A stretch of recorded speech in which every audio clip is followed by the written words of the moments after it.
What's going on, y'all? BigRack Russ, and I'm here today talking about my most anticipated games for 2025. This list is in no particular order. These are just games that I'm super excited and looking forward to play when they come out. Some of these games are like well-known IPs, but some of them I think have the potential to be some, sleepers for this year. So let's go ahead and start. But before we get into the video, don't forget to hit the like and subscribe button. I appreciate y'all for tuning in. So let's go ahead and get started with the first game. And again, no particular order, but we're starting off with kind of like a lesser known, less, mainstream title. Hollow Knight Silksong. So as of right now, there's no official release date, but recently there was an article for this game where fans saw something that one of the devs posted, or in relation to the company posted, and got like hype for the game and were kind of panicking like if this game is ever going to come out or not. But the devs confirmed this game is still in development, and I think it's been pushed back by like 2 years at this point. I think it was supposed to come out in 2023. But why am I personally excited for this game? So the first Hollow Knight is a cult classic masterpiece, and the way I kind of came about the first Hollow Knight was kind of funny. I was bagging groceries at Publix during the pandemic when I was in college, and one of my coworkers and I were just talking about games. He was asking me, what you game on? You got a PlayStation, you got a PC, cool, just talking. And I was telling him, yeah, I'm playing God of War and The Last of Us Part 2 right now, and I'm going through Ghost of Tsushima. Like, I'm just going through my backlog. He was like, hey, I got another game you should add to your backlog. And I was like, what? He was like, Hollow Knight. I was like, I've seen that game. Is it really that funny? He was like, yes, bro. Like, it is mad addicting. It is super challenging, and it's a very interesting world. And I was like, you know what? I'll give it a try. You know what I'm saying? I'm not opposed to it. Hollow Knight was the game that got me into Metroidvanias and like the 2D platforming type games. I mean, the world building, the universe, the fact that Team Cherry was able to essentially like bring a story about a fallen civilization of bugs to life was a feat in it of its own. Like, it was just such a super interesting plot and game. The gameplay was innovative, the platform was tight. Really interests me about this game is that on the cover, it's not the same Hollow Knight from last time. It's a different character that was actually a boss we played against, and her name is Hornet, I believe. And it's supposed to be set in a brand new kingdom. But what's interesting about Hornet is that I think she's like related to like the royal like bloodline of like the king or the royalty and the monarch that was present in Hollow Knight. So I feel like we could get more insight to her backstory and who she is as a character, while also discovering a completely new universe filled with new like characters, enemies.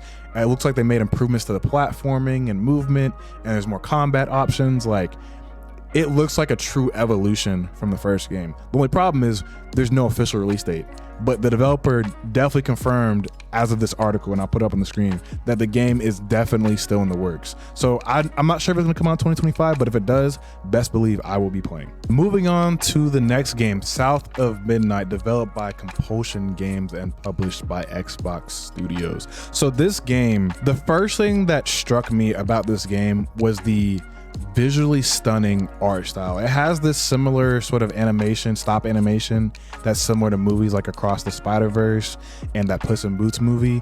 And I love that sort of artistic like creativity when it comes to games, particularly because a lot of times I feel like, sometimes gamers too, but a lot of gaming companies feel like games have to be, super realistic graphics, like The Last of Us, or a game like Battlefield, or even Cyberpunk, where it has to be like super realistic and have the most insane graphics. When in reality, as long as the art style is creative and looks solid and the game runs well, that's all you need. And I feel like the art style and the way they went with the stop animation was just a super creative take on like what they could do in the game they're trying to make. Now, what exactly is South of Midnight? It's set in a mystical version of the American South. It's shaping to be a third-person action adventure game. To me, it looks similar to a game like Kena, Bridge of Spirits, or Ratchet and Clank. Like, there is some story there, but you're mainly going to be fighting some monsters, fighting some enemies, and using platforming and jumping around and other abilities to navigate the environment. And it's set in the American South. Now, it looks like it's set in Louisiana, and it looks to kind of bring to life some Southern folklore tales. And as somebody who is Black and also is born and raised in Atlanta, and born and raised in the South, this looks super interesting to me. I'm not too familiar with a lot of Southern folklore, so it will be interesting to know like kind of the history of like, the areas and the places that I grew up in. And also just of, I don't think this has ever really been touched on in a video game before. And the combat looks pretty interesting.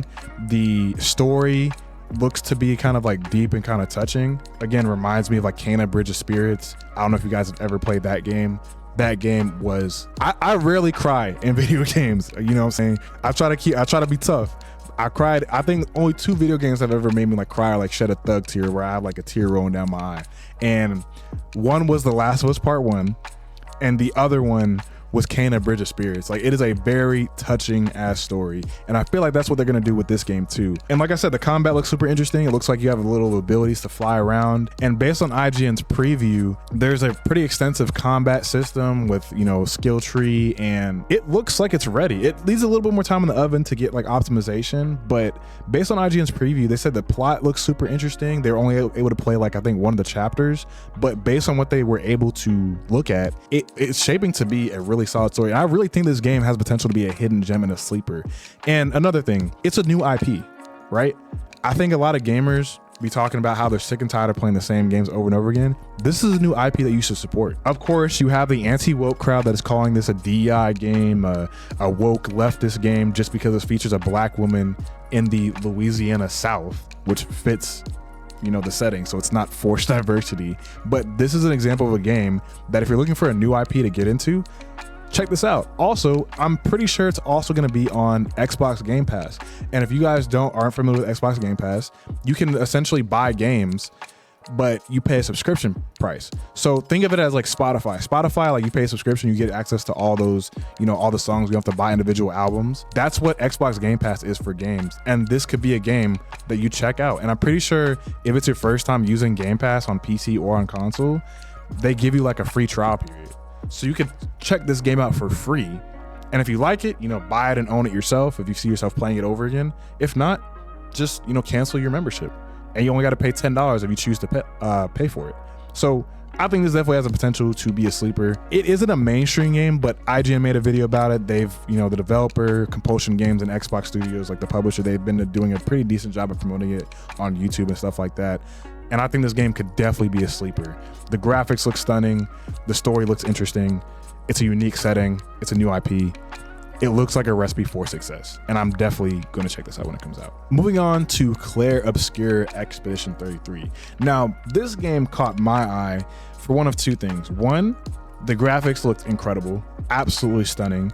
It's set in like this Belle Epoque era of France. This sort of, like, I mean, there's an Eiffel Tower looking structure like in the middle of the game, like during the trailer, but the world looks super, super like visually like stunning. And then secondly, the game is a turn-based like JRPG, similar to like Metaphor Fantasio or Sea of Stars, where it's like turn-based combat, but they're looking to innovate sort of the gameplay mechanics in that you can't just sit there, you know, command your character, your team to execute an attack and just watch it play out, or just watch the animation play out. Like, you're gonna have to time stuff. They also said apparently this game is also gonna have a parry system similar to that of Sekiro. I don't know how they're gonna do that in a game like this, but I like the fact that they're trying to push like a pretty established genre and push the envelope on what they're able to do in terms of the gameplay mechanics. Now, as far as the setting goes, or the plot, essentially there's this paintress that paints a number every single year, and every single year people of that age just die. So your goal is to try and stop the paintress from painting her next number, defeat her once and for all, save the world, that type of deal. And it's a typical kind of JRPG story, kind of save the world, but it's set in a unique setting. It's a brand new IP, and just like South of Midnight, it's also going to be on Game Pass. Now, I promise you, I am not sponsored by Game Pass. I'm just saying, if you've never checked out Game Pass, it's a great way to save money on games, because games are starting to be like $50, $60, $70. And this is another title that where you're like, you know what?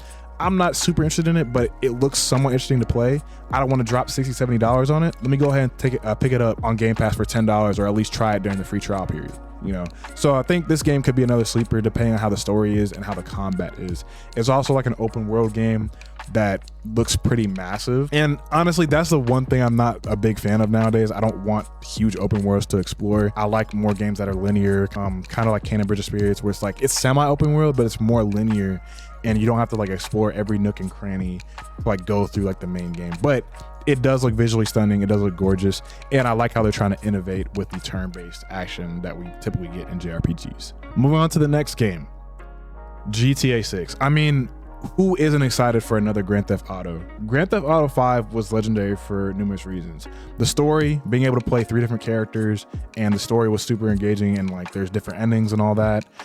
The world, like the graphics took a visual leap from like GTA or Grand Theft Auto 4 to 5. Also, I don't know if y'all realize this, but Grand Theft Auto 5 released decades ago. And it's been on 3 different console generations. It was on the PS3 and Xbox 360. Then it made it to the PS4 and Xbox One. And then now it's still being played on PlayStation 5 and Xbox Series X. This has a game that has expanded through console generations, not just because of like the game itself, but all like the single player, but the online is super fun. People make whole role play mods and servers to it, to where you literally have a game within inside of a game. And GTA 5, I mean, it's a legendary game, so who wouldn't be excited for GTA 6? Now, based on what I've seen in the trailer, it seems like they took another graphical leap. The character models look amazing. The car models, all the objects, the world. Graphically, it definitely looks like it took a push. Now, my only pushback is, are they going to make a push with the gameplay mechanics as well? That's my question. So I wonder if that's going to be the case. I wonder if that's what they're going to do. So, but that is the one thing I'm like, okay, we see that you're taking a visual graphic. It's going to be the same old GTA. Are you going to take another jump like GTA 5? Because GTA 5 did have, you know, better graphics and also had some interesting side missions. But are we going to get a different like formula to the open world, you know, drive across the town to do this mission and do that mission? We're going to see something a little bit different. So it goes without saying, like, this is definitely probably on a lot of people's most anticipated list, and it's definitely on mine. And it's shaping to release this year. Based on what we've heard so far, it looks like it's going to release, they're shaping to release in fall of 2025. It could get pushed back. It could already got pushed back once, but it should be releasing this year. But best believe I'll also be checking this game out when it comes out. Moving on to my last game on the list. I have a short list this year, mainly because, you know, my wallet, I can't just be spending money on all these damn games. But moving on to the last game, Assassin's Creed Shadows. So if you've been on my channel before, you know that I am a big fan of Assassin's Creed. I made a whole video about Assassin's Creed Shadows and kind of like the BS controversy surrounding it, and how it looks like it's going to be a great game. But Assassin's Creed Shadows is highly anticipated for me for a multitude of reasons. Number one, Ubisoft had a terrible year in 2024. It goes without saying, aside from all the BS woke like propaganda that people complain about, like all these people, all these like fucking grifters in gaming that make these bullshit arguments. One thing that is true, Ubisoft did not have their best year. Now, I don't think any of it had to do with the fact that their games were woke. It just felt like the Ubisoft formula of like climb this tower, unlock this checkpoint, and open up the map, and there's a bunch of shit all over the map, is getting tiresome. Like, they have to innovate with not only Assassin's Creed, but with their games. You had bullshit titles. You had uninspired titles like Skull and Bones and Assassin's Creed Mirage, which try to go back to the roots of Assassin's Creed, but just ultimately fell flat, didn't sell well. And they even made like an NFT game last year. So Ubisoft was struggling in terms of not only like sales, but also their, you know, reputation as a company.